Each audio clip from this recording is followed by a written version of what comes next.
So I'm just going to share a little bit about the importance of abiding in your devotional life as a small group leader.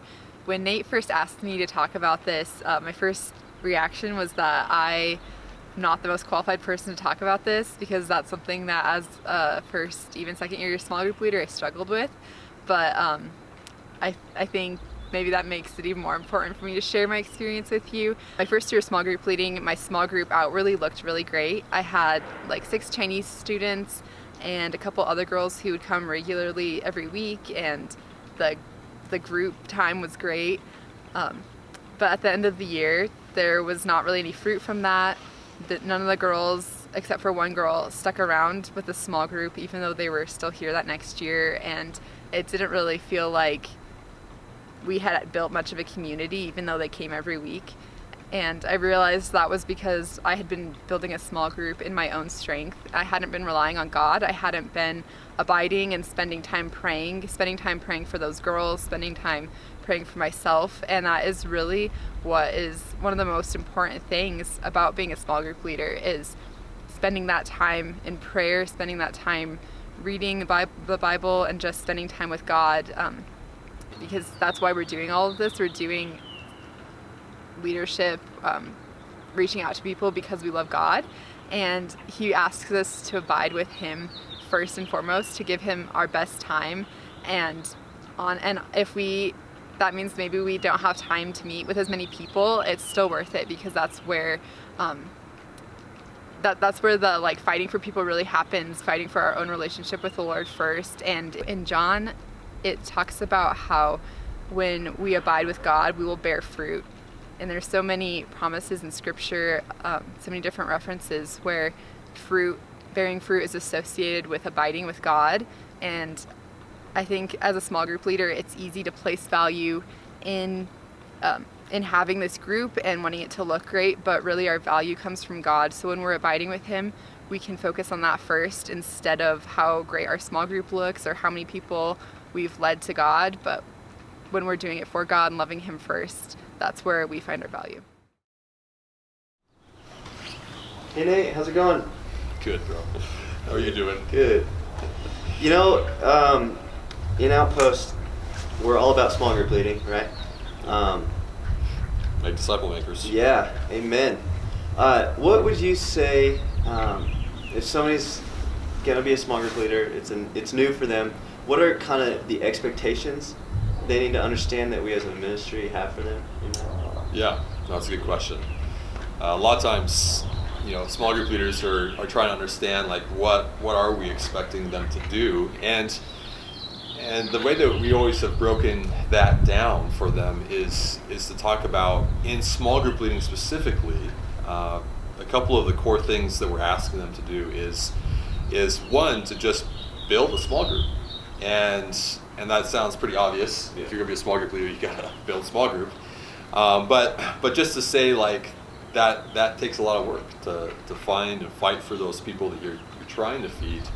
As we don't really build a community for them, we're asking them to be the disciple makers, to be the ministers of the gospel to their world. That includes a lot of that. So that'll include things like Welcome Week, that I think you're going to talk about here in a little bit, and different things like that. But to say, do what you need to do to reach out to your world, and we're going to help you with that.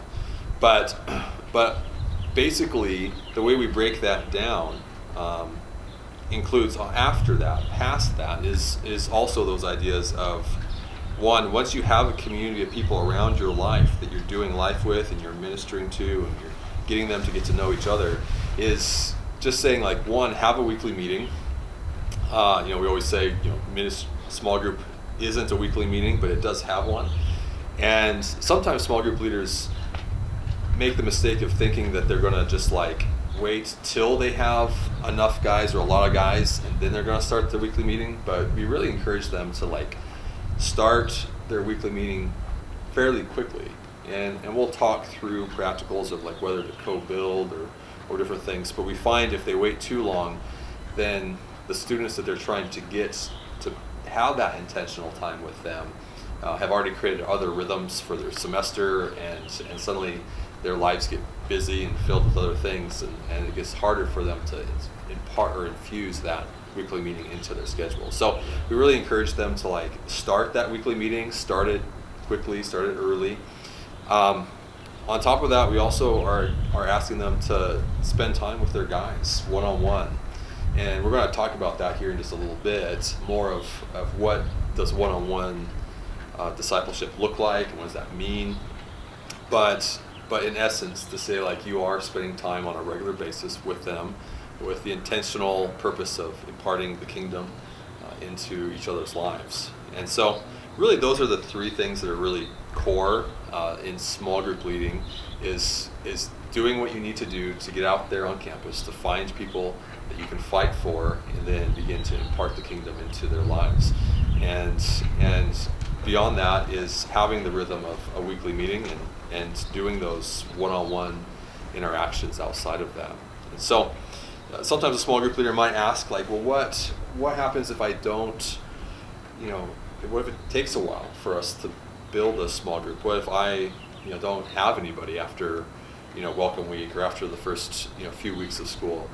And one of the things that we are starting to just kind of articulate and really walk with people through, this is sort of new or newer, but we're beginning to say like, hey, if you have, one or none, and loosely we've been saying like fall salt is kind of like a good just benchmark for us, but saying in that season when students are on campus, they're looking for community, they're starting to create new rhythms, if you have one or none that are really eager to do life with you and be part of your life and part of your community and you're ministering to, if you have that, then we may talk to you about like being an armor bearer at that time, because we really want you to we want to set you up for success at every opportunity.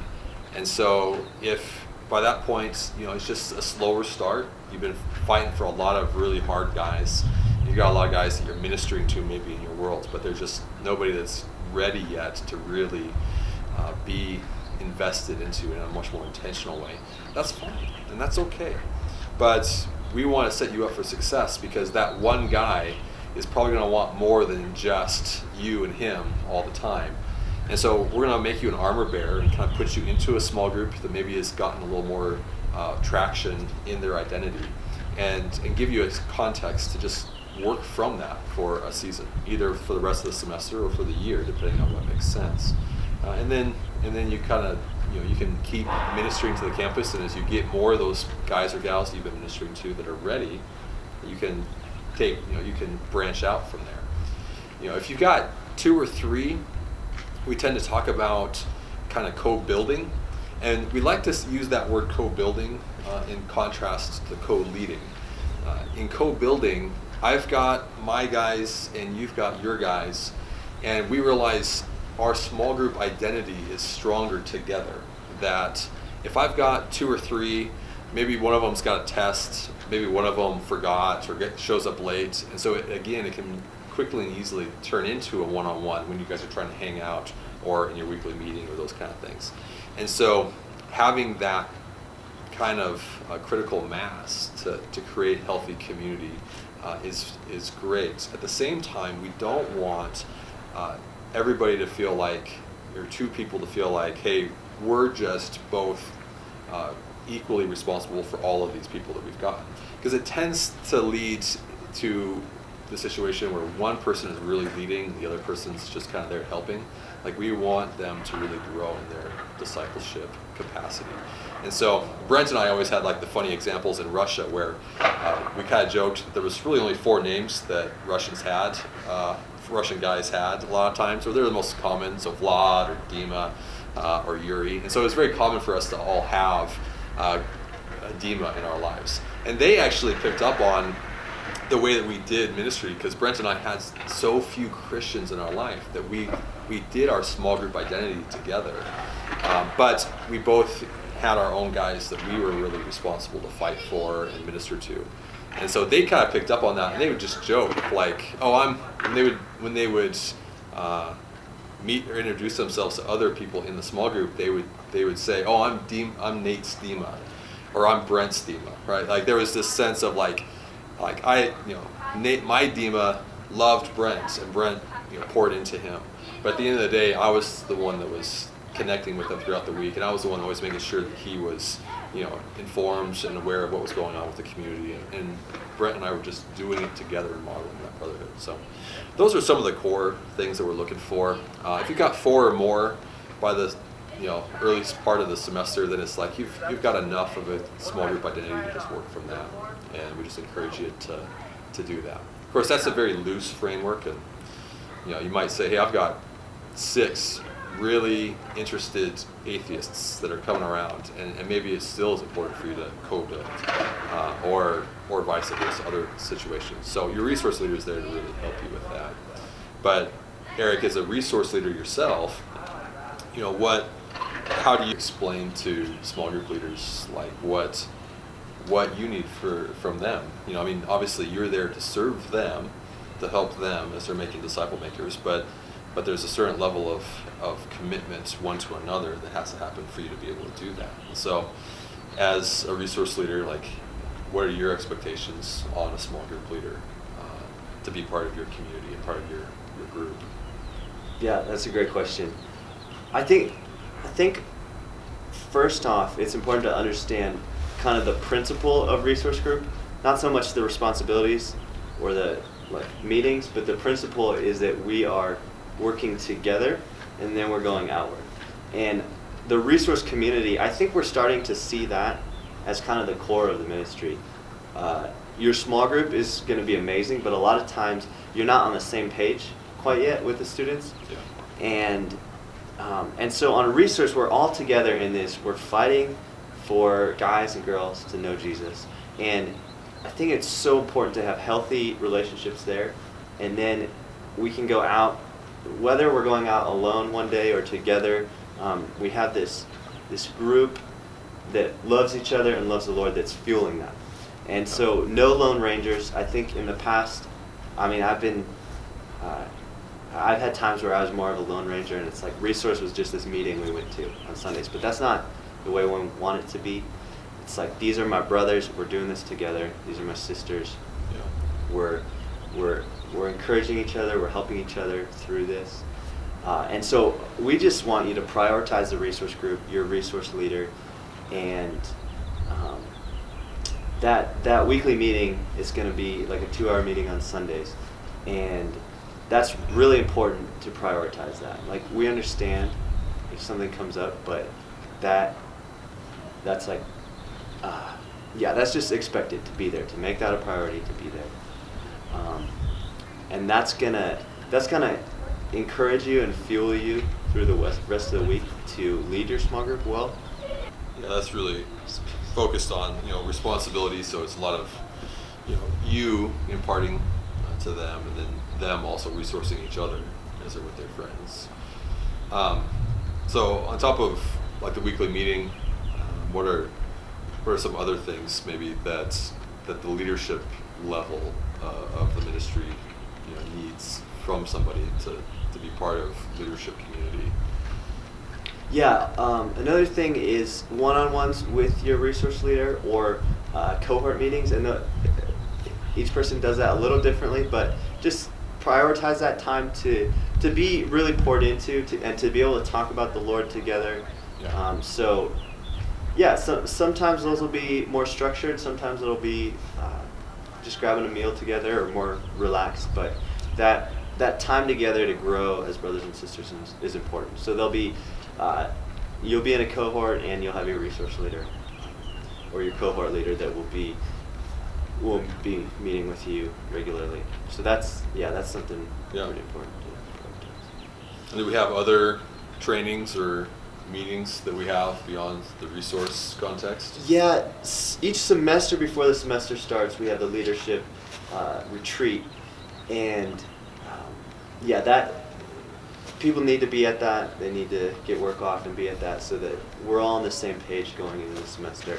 And then throughout the semester, we'll have a couple leadership meetings, and those are essentially going to replace the resource group that week. Right. So that shouldn't be too hard to prioritize. Yeah. One or the other. Yeah. Okay. Well, That's good, Eric. That makes a lot of sense, and hopefully that helps our LTC students get a better picture of some of this. You know, one of the things you mentioned in resource leading is just the importance of the community for your effectiveness in small group leading. And I think we've seen that when we can invite people into brotherhood, that is far more valuable and critical than just us imparting to a group of individuals some concepts for them to do individually. So are there other contexts throughout the week that we try to model that or emulate that? Yeah, I think the most specific one we do is the Friday night hangouts.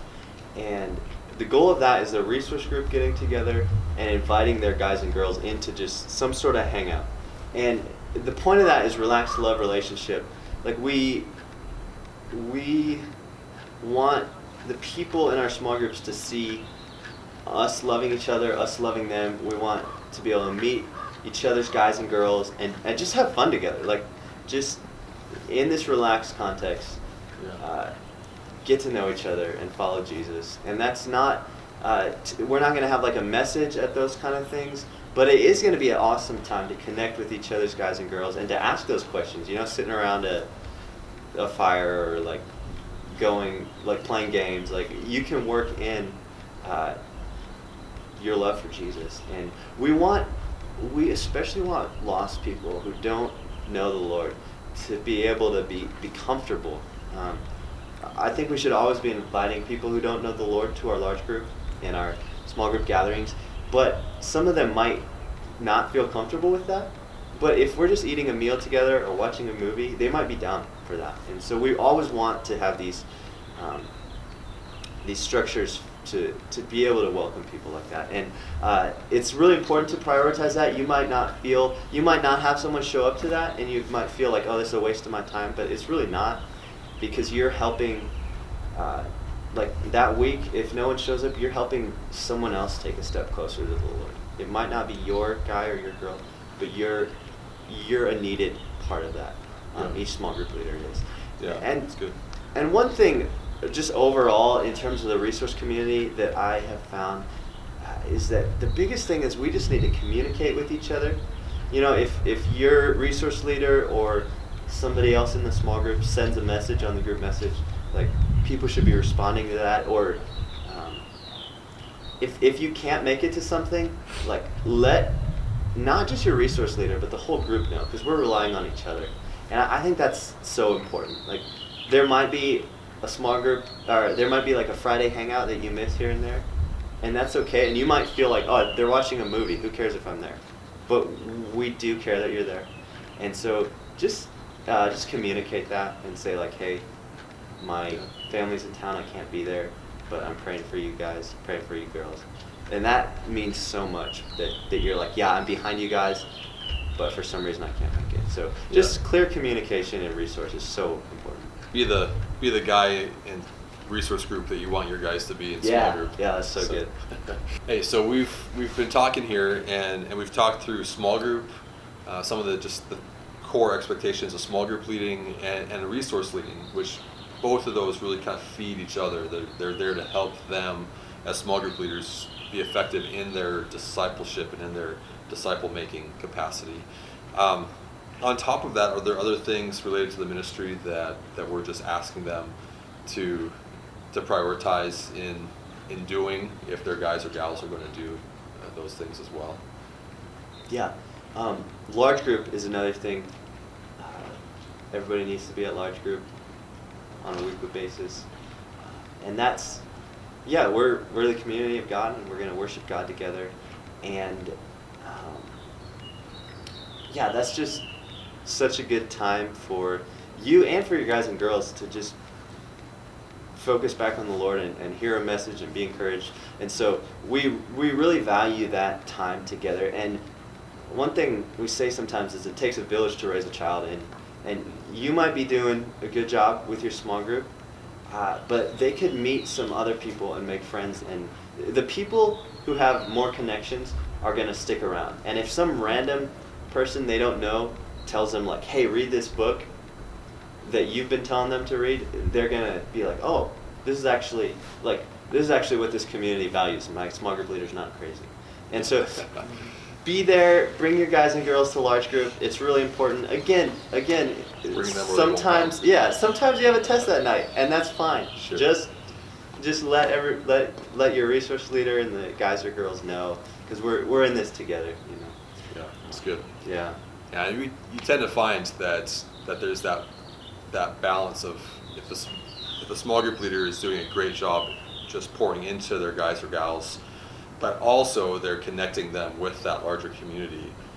I think we've seen both extremes of that, where a small group leader is really good one-on-one with their guys, and that works for a season, but oftentimes very quickly, middle of the semester, suddenly things start petering out because they haven't created that tether to a larger body that help them. So even large group is there to really serve them in that ambition of creating a community around their life. Yeah, exactly. Now I know there's other things that the ministry is just constantly doing. What are some things, maybe not expectations per se, but just like things that we encourage them to try to do when they can, or to do with their guys or gals as other things. Yeah, there's a number of things. The big things are retreats, and we'll have some type of retreat in the fall, and then at this point, World Mission Summit is scheduled for January. We'll see how everything goes leading up to that, but those things are so valuable, and we as a community, those things, I just see them as something that propels us forward. Like, without retreats, we'll be fine. But it's like this boost, and so many of our guys and girls just encounter the Lord at these retreats in new ways. And so we'd love to have you there, but we're not saying like this is a requirement. We've often had small group leaders miss a retreat because none of their guys could go, but they were able to do something with their guys that weekend. Yeah, we exactly. Don't want that to be like the thing, but we get like the main emphasis is doing that with your guys, whatever you can do. But you're right, like we see so many moments in those retreats that they're the decision moments. They're the things that the small group leader's been fighting for, but that getting them out of their context, out of their space, suddenly creates that decision moment for them that propels them. Yeah. Road trip, sometimes a road trip is better than a month of one-on-ones. It's just like the conversations get so rich and deep when you've been on the road for 6-8 hours with each other. So yeah, and mission trips are kind of in that same boat. Like we believe in those as a ministry, and we want to do those together. But there's not a requirement to do that. I think it's safe to say that almost every small group leader could go on one. We have them at various times throughout the year. It's not one. I guess this year everything changed, but COVID-19. We went on one to Greeley. We did. We were the only ones that made it on a missions trip this year, so we have just one trip. Yeah. But in general, they're spaced out at different times, so everyone can go on one. But yeah, again, that's not a requirement, but it's something we encourage. And with all of these things, if it's something that you want your guys or girls to do, you got to do it. They're not. You can't just push them off on some mission trip and not go. Yeah. And so, if you want to cultivate some of these values, if we as a community want to do that, then leaders need to model those things. It's good. Yeah. Cool. Yeah, and there are a few other things we do.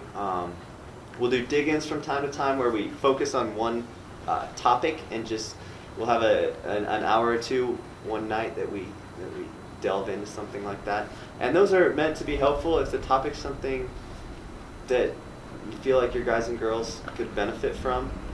We definitely try to make it something relevant that they will benefit from. But yeah, if you feel like that's helpful, then be at those things. We do XAI, which is international ministry, and once a month we do like a dinner and discussion. So if you have international students, that's something that will really help them. So we just have various things like that going on. And I think one thing to remember is we encourage all of these things, but what we encourage more is having like a healthy walk with the Lord. If you come to everything the Outpost puts on, but you don't get time with the Lord and you're just like drained, you're not really Yeah. you're not really helping anybody. You're not helping yourself or your guys or girls. So Yeah. if you need to skip some of these, I mean, like a retreat, you're probably going to get great time with the Lord. But like, if there's a night we have a dig in and you're just worn out, go be with the Lord. Don't worry about it. So Yeah, it's good. Yeah, it's cool that everything that we're doing ultimately is directly connecting to trying to help them Yeah. be a better disciple maker, and so that's pretty sweet. Now I know that all of this stuff can feel like, on the surface, can feel like, man, that's a lot, right? Like, can I really handle that? And I think it's interesting when we talk to small group leaders. We've had any number of small group leaders that have been, honor level, full scholarship guys or gals that have like high pressure, every major under the sun. We've had, people that were in, competitive engineering projects and even placed, in the top in their different colleges in their degrees and stuff like that, small group leaders. So it's cool that we can say, like, from experience at CSU, you can do this. Yeah. But maybe thinking through it practically, one of the things that I think helps a small group leader just contextualize, or an LTC student contextualize what it would look like to be a small group leader, is to say, like, if we talk about that, if we think through, say it takes maybe an hour to prep for a small group meeting, and maybe a couple hours for that small group meeting, then you got that. You've got maybe 5 hours worth of one-on-ones. Depends on whether you've got 2 or 4 or things like that. But let's say maybe you had 5 hours. At some point, you got resource group for a couple of hours. So maybe an hour with your cohort or your resource leader every week or something like that. If you added it all up, I think one thing that's helpful for them to realize is all that we're asking them to do is roughly 5 hours more a week than what they're doing right now. If you think as an LTC student, you're already probably going to large group, you're already going to your weekly meeting, you're already having a one-on-one, whether it's formal or informal, but with your small group leader. They're already going through 2 hours of session right now on Sunday night. Yeah. So that's like that time, at least for their resource group, that they would be doing with resource. So the only thing that's really being added in time is the time that it's going to take to really have that one-on-one time with their guys or gals. And so that's practically, trying to think through that. My wife compiled it up, trying to add up those hours once, and found that if you add all that up, it adds up to, I think, like 9 or 10% of your whole week. Or maybe no, that's not even right. Maybe it was like 1%. I don't know. I think I have a slide I'll show, and it can look at that. I think it's 9%. Is it 9%? So about 9% of your whole week is related to ministry activity. And that's just a cool thought to think, like, hey, you're tithing really your time to the Lord in ministry, that you're through these different things, you're being a disciple maker through, so effectively tithing something like 10% of your time to the Lord. And so in that way, you're basically giving to the Lord by ministering to the campus. That's something of that 10% of your time. So anyway, hopefully that helps. And of course, if LTC students have more questions, I think talking to their small group leader, talking to their cohort, as we've got staff in there, just talking through more of those details is going to be a great thing to do. But hopefully that helps them get kind of a concept of what are we looking at here in small group leading.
All right, guys. So we are at the point in LTC where we have really processed through what are those core concepts of a small group leader.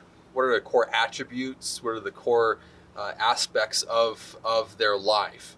And now we're shifting from that into more of the practicals on how do we find, how do we fight for, how do we feed these students that we have met and are ministering to. Now, typically we would start with finding and fighting, as those are the most natural kind of linear progressions. However, with the situation we have this year with COVID-19 and not being able to meet together, kind of changing up a lot of our practicals right now, we're going to push finding and fighting to August, where that's going to be closest to when we're actually going to be getting ready to do those very things. I know sometimes those are the things that are like most intriguing to people, like how do I meet somebody, like how do I pursue people well. But one of the most critical things is how do we feed people, and that's really the core of what we're trying to do as disciple makers. Everything else is building up to that place where we are saying, I am ministering to you as Jesus's hands and feet, as I am his mouthpiece to speak love and truth and the kingdom into your life. And so we're going to spend the next couple of weeks here in LTC that we have left talking through how do we feed people. And when we say feed, it's really imparting the kingdom into their lives. Now, one of the core ways that we do that is what we call one-on-ones. We don't always talk about them with our small group members as one-on-ones because it may sound overly clinical. Sometimes it's fine, and that's fine if you do.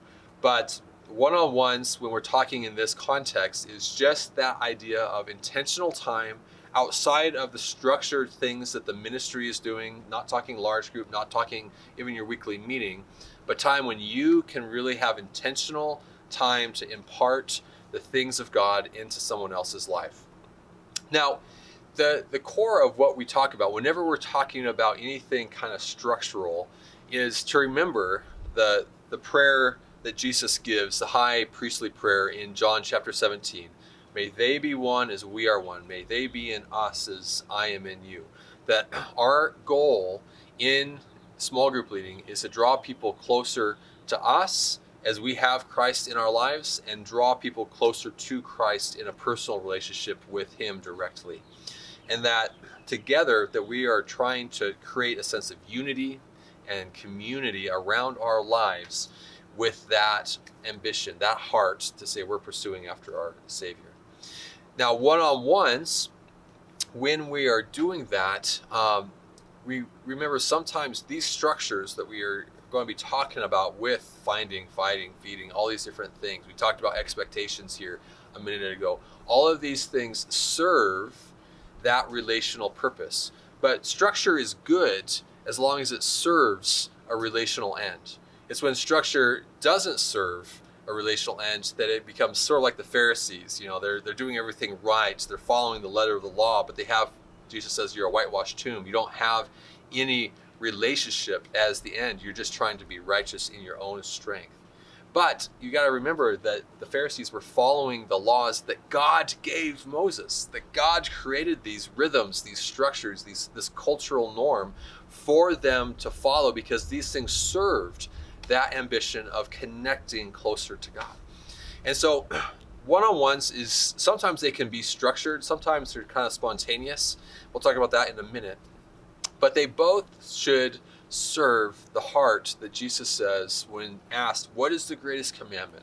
And he says, all of the law and the prophets, everything that God did, that he communicated to Moses, that he articulated and laid out for Israel, that all of this stuff was for the ultimate end of saying, I want them to love me and love each other. That those two things are very interconnected. As God loves us, when I love my neighbor, I am loving God. And that I only really learn to love my neighbor as I am drawing closer into this love relationship with this triune relational God.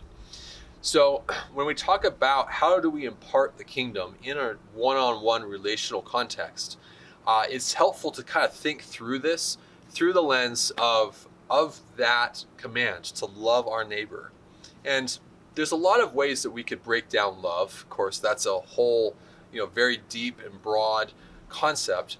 But I think there's a couple core attributes of that I want to talk about and look at that through that lens of loving our neighbor, loving that guy or gal that I'm trying to minister to, and looking at how do we impart the kingdom through that lens. And the first thing is that a real kingdom relationship, a relationship like what we see that God has in his own nature, is one that is focused on a sense of togetherness.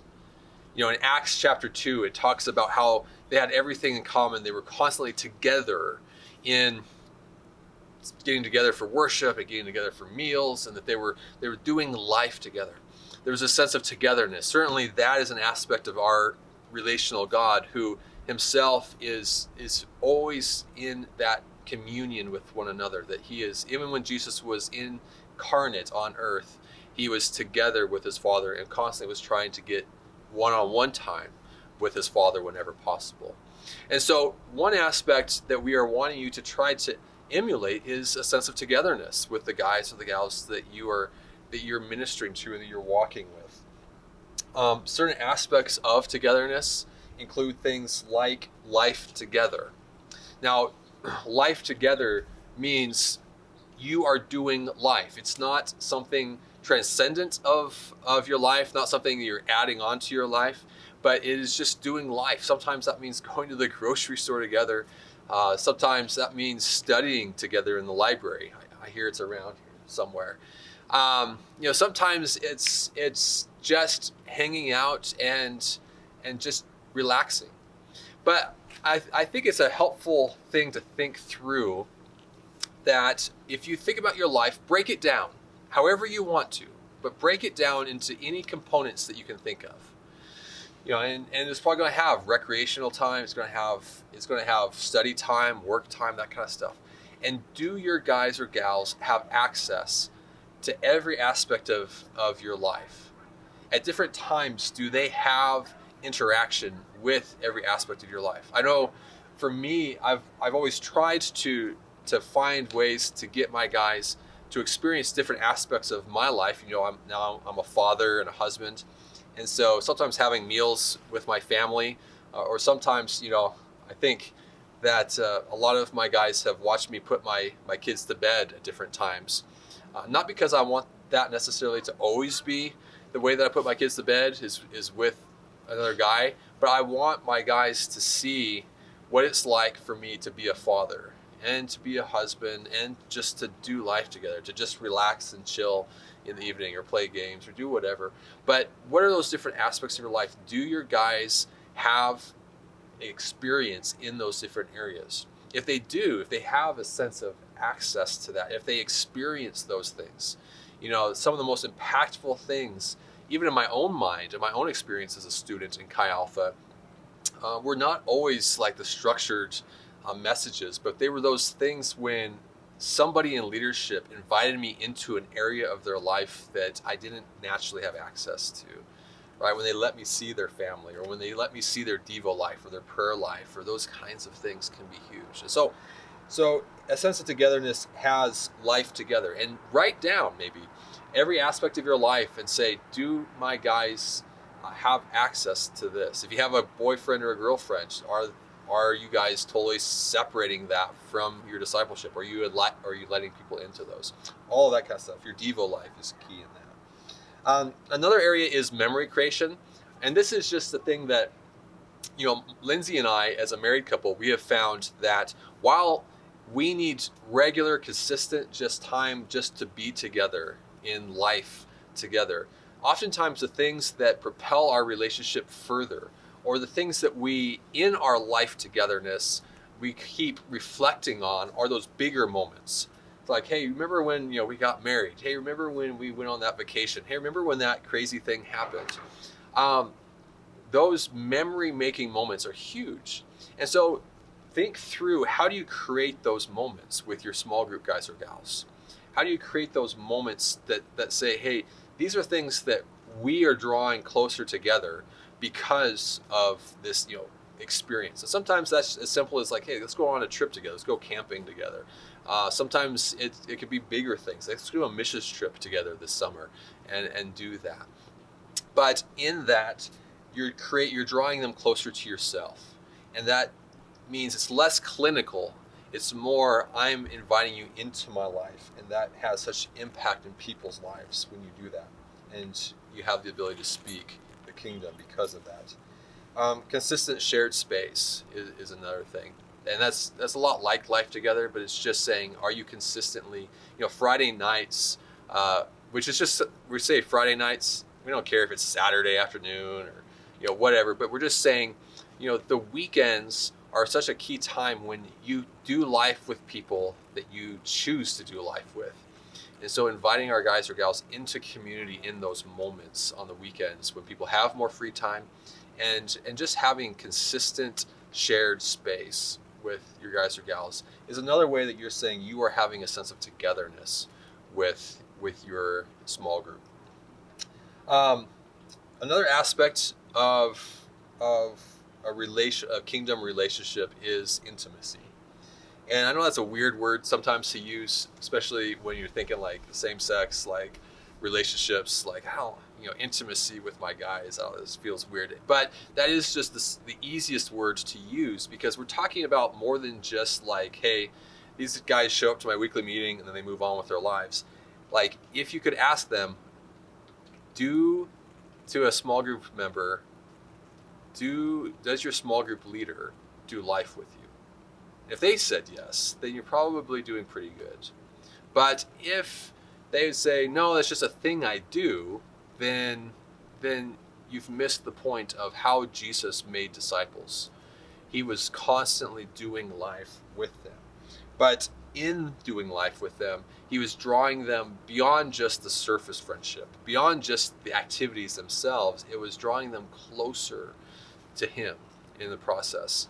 And so I think some of those core aspects of relationship that express intimacy in a brotherhood sort of way are things that include things like vulnerability, but with a sense of acceptance.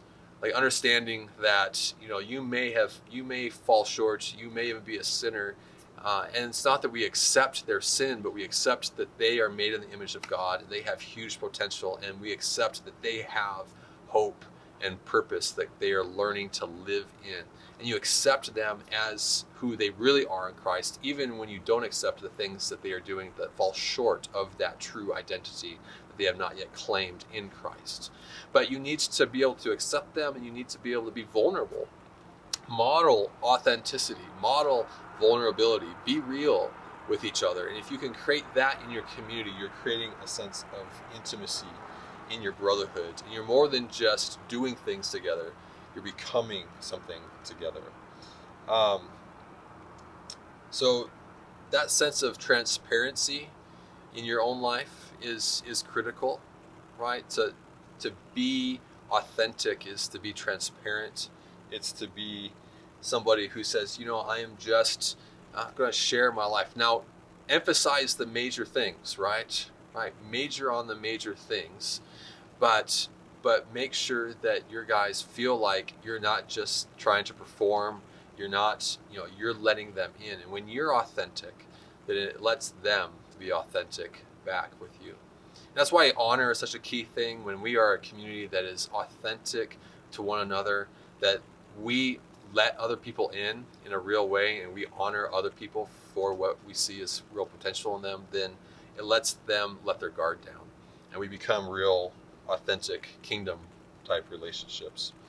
Another thing that we see as an aspect of a kingdom relationship is that it has real purpose to it.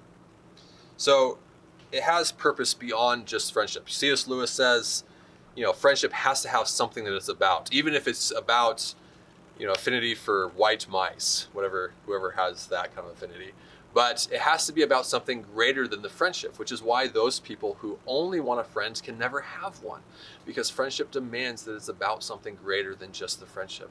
And we have this huge potential and capacity in the kingdom of God to say we can have relationships far beyond what the world really understands, because we have the author of relationship as our guidepost, as our guide, as the one who is empowering us to live that out. But we need that greater purpose to the relationship. So that includes things like impartation, right? Now we're getting into some of the more like details of the kingdom here.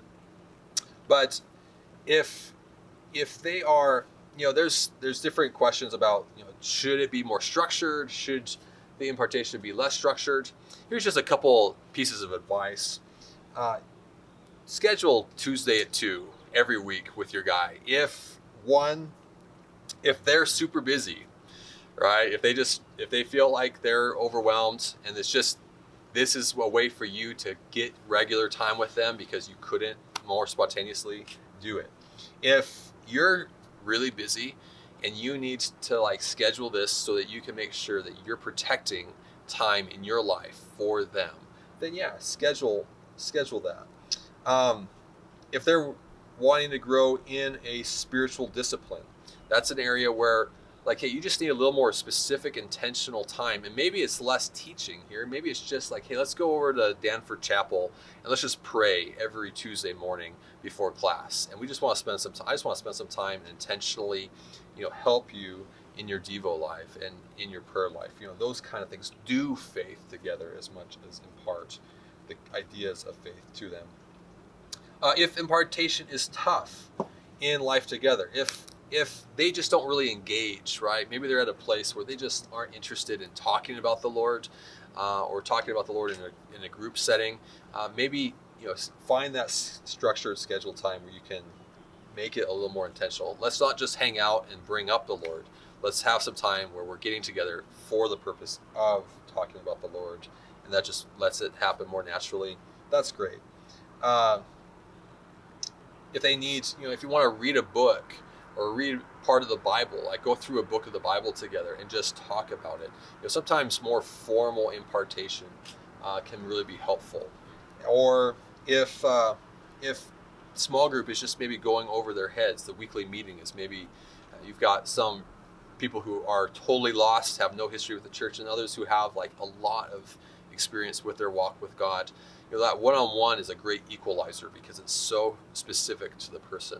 And sometimes you can kind of set that time aside. Maybe you have an international student who doesn't understand as much of what is being said in the conversation, or a young believer, or somebody who isn't a believer yet. So think through those things. However, I say that to say the goal is not to make your relationship too clinical. Right? It's not to be like, hey, you're the great sage and they're just the lowly peon that's learning from you. The goal is to try to create this sense of brotherhood. But if structure helps with that impartation to be more than just friends, but brothers in Christ growing to that end, then use structure as it's helpful. Another thing is let every conversation lead to Jesus. Now this one's a hard one. Sometimes people are like, oh, I don't know if I'm that comfortable talking about Jesus. We should let our love for him out. And the reason why people don't is either because they don't really have a love for Jesus today. Maybe they haven't been abiding with the Lord enough. Maybe they haven't been spending enough time with him. And so it's not their outflow of their hearts to love Jesus. Or they do have that, but they're scared and they're too timid to share him. We need to care more about people's futures than their friendship. We need to put every other option aside at the risk of losing that agenda to say, I am trying to make a brother out of this friendship. I am not looking for another friend. I'm looking for a brother. And I'm going to fight for that. And so let every conversation lead to Jesus. Make that a goal, that it's not to be a project or a task, but it's to say that let your love for him out and go there regularly, go there often. And even if they're not comfortable with it, you may lose some people who just aren't interested in Jesus, but you know what? That's okay. People walked away from Jesus and he didn't hold back. He let them know what he was about. And it's okay to let a friendship be about, like, let's play basketball every Wednesday night, in the rec and do that. But bring Jesus into that friendship and let him in on a regular, consistent basis. If they walk away, pray for them. But we would hate for you to have a bunch of friends that you feel like you just can't talk about the Lord much with, because ultimately you really aren't fighting for them to become your brother. You need to take that at risk and say, God, I'm just going to go there and embrace your awkward and talk about the Lord, talk about what you're thinking about, ask good questions, and let them be challenged in their understanding of God. Another area is challenge the guys or gals that you're discipling. Let them feel a sense of pressure, not in a condemnation. We live in a society that I heard recently the most well-known scripture verses in the Bible have to do with judgment. Don't judge, lest you be judged, those kinds of things. And it leads to this idea that we should never challenge another person, because who are we to judge? But yet that is a very dangerous concept, because Jesus also says at times, judge and judge rightly. He's talking about the difference between the heart posture and the action itself. When it is for their sake, he says, judge rightly. But when you're standing in judgment in a sense of superiority, he says, don't judge, because God is the one who's truly superior, lest you be judged. But we need to be pushing in love, with tears, metaphorically or literally, but we need to be pushing our guys or gals to draw closer to Jesus. And sometimes that means we need to challenge them. I remember talking with one of our guys in Russia, and he was so excited because he had these guys that he had been doing life with so well. He was really good at it. And he had these couple of guys that he'd just been imparting, even talking about Jesus. He was always talking about Jesus. But he had never created a decision moment for them. He never challenged them that, hey, you're ready for this.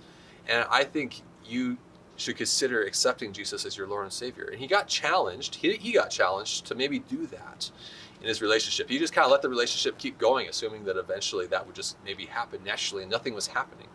But he really felt convicted that he needed to create a decision moment for his guys. And he went back in one-on-ones, talked with each of them, and 2 guys gave their lives to the Lord that week. They were just waiting for him to challenge them, that they were ready, and in belief and in trust of them to make that decision. I just see like 7 jets flying by in unison. You see that? That's wild. Military's doing some. It's the Air Force Academy graduation. Got 1 solo, and then there's like 6 in formation. One other area of impartation that I would be amiss if I didn't highlight is just the idea of support. That there's a lot of times you gotta find guys and gals who they want to grow in their walk with God. They want to go there. Maybe you've been challenging them and giving them an example in your own life of a walk with God, and they're like, man, I want that. But they just need support. They need help. They don't need you to like call them out. Why aren't you doing more with your prayer life or your Devo life? They just need you to like help them.